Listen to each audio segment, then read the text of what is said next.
lantas yang terjadi di Tanoman yang desa Sabro itu.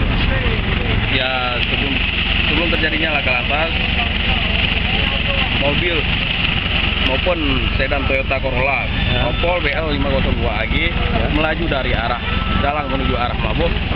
Setibanya di Tanomanyang, Kecamatan Tenung, Kabupaten Jaya, maupun tersebut hendak menyalip mobil, satu unit mobil yang ada di depan maupun tersebut, sehingga maupun Toyota Corolla tersebut memasuki jalur ke sebelah kanan, jalur kanan arah Melabuh, sehingga tertabrak dengan mobar intikuler Opel BL 8991E yang melaju dari arah Melabuh menuju arah Calang.